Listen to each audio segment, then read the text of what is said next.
Hello students, आप सभी का स्वागत है आज का हमारा न्यू टॉपिक पर जिसका नाम है सिम्पसन्स 3/8 रूल। हमने आगे वाले वीडियो में देखा था कि सिम्पसन्स 3/8 रूल है जो सिंगल सेगमेंट के हमको कहता है कि भाई इस रूल को यूज करो और ऐसे इंटीग्रल का वैल्यू फाइंड करो। तो आज हम क्या करेंगे कि मल्टी सेगमेंट सिम्पसन्स 3/8 रूल, इसको सिम्पसन्स 3/8 रूल ही कहते हैं। ठीक है, तो सिम्पसन्स 3/8 रूल कह दिया और आपको एग्जाम में n = इतना है, आप ऐसे इंटीग्रल को सॉल्व करो के आ गया तो आप इस मेथड का यूज करिए। ठीक है,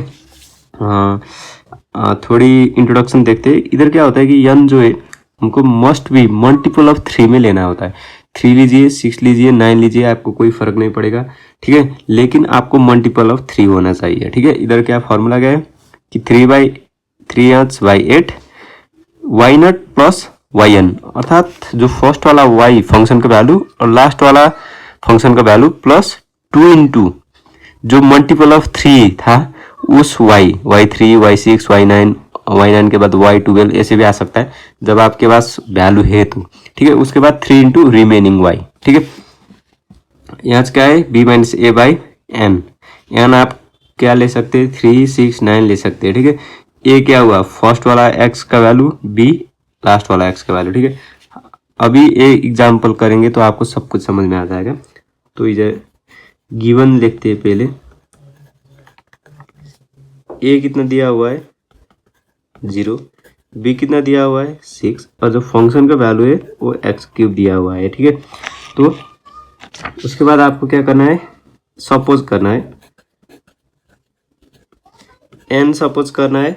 अगर n क्वेश्चन में नहीं दिया हुआ है तो आप n सपोज करिए। n किसकी बेसिस में, मल्टीपल ऑफ 3। ठीक है, 3, 6, 9 ऐसे ले सकते हैं, लेकिन क्वेश्चन में ऐसे n दिया हुआ है तो उसी n का प्रयोग करिए। अभी मैंने सपोज करने की जरूरत नहीं था, n = 6 है। ठीक है, तो उसके बाद आपको क्या करना है, h का वैल्यू फाइंड करना है। h का फॉर्मूला क्या है b-a/n। b क्या है 6 - a क्या है 0 बाई n क्या है 6।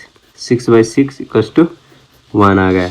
आपको क्या करना है, आप सब कुछ पता नहीं है, आपको क्या चाहिए y का वैल्यू चाहिए ना। y क्या है, फंक्शन है, फंक्शन।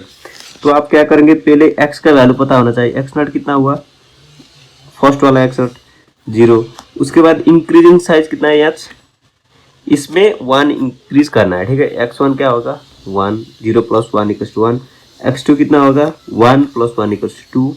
x3 कितना हुआ 2 + 1 = 3। कितने तक, 6 तक। ठीक है, जब तक x 6 ना हो जाए।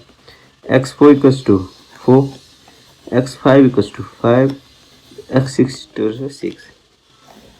उसके बाद आपको क्या करना है, y0 का भी वैल्यू फाइंड करना है। y हमारा जो फंक्शन है क्या है, x³ है। x की जगह पर क्या करेंगे, उसका कॉरस्पॉन्डिंग x का वैल्यू रखेंगे। x0 का क्यूब हो गया। ठीक है, उधर x1 का क्या हुआ, x1 का क्यूब हो गया। y2 का कितना हुआ, y2 का क्यूब हो गया। ऐसे रखना है। ठीक है, उसका कॉरस्पॉन्डिंग वैल्यू 0 का क्यूब = 0, 1 क्यूब = 1, 2 क्यूब = 8। आपको ऐसे वैल्यू पुट करना है। ठीक है,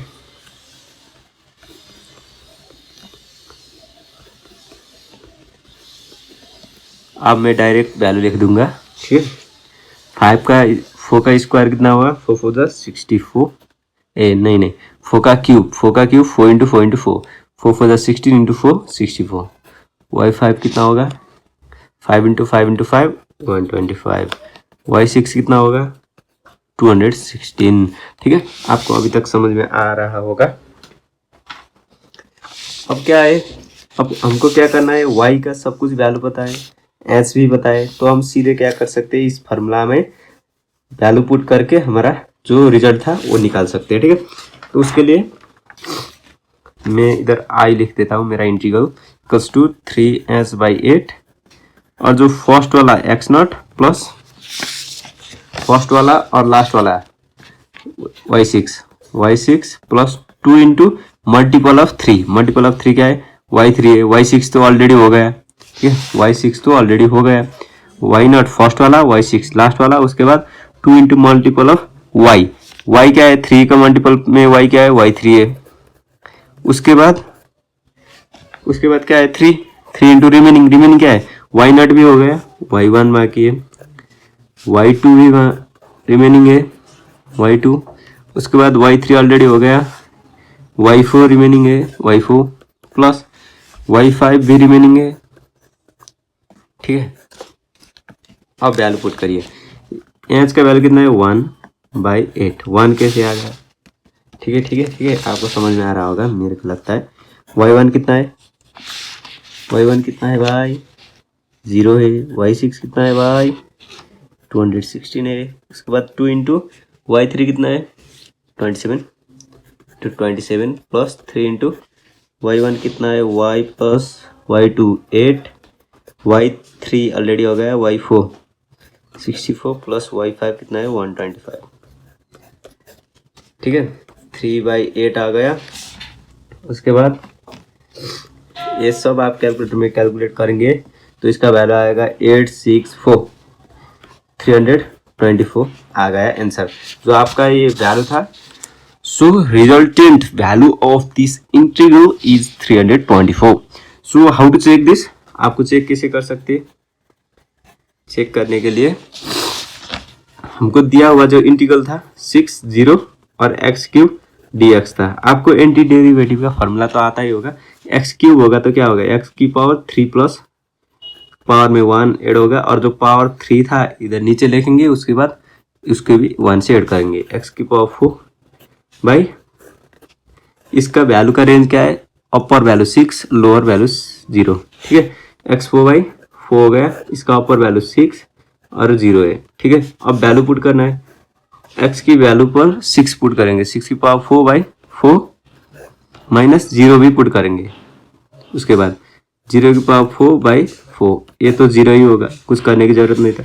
6 टू द पावर 4/4 का वैल्यू आएगा 324। ठीक है, ये 0 ही हो, तो आपका वैल्यू क्या हो गया? राइट आ गया। क्यों? क्योंकि आप चेक करके भी देख सकते हैं, ऐसे जो वैल्यू सेम आएगा तो आपका आंसर सही है। ठीक है, तो मेरे को लगता है आप लोगों को ये कॉन्सेप्ट और ये सब एग्जाम्पल समझ में आ गया होगा अच्छे से।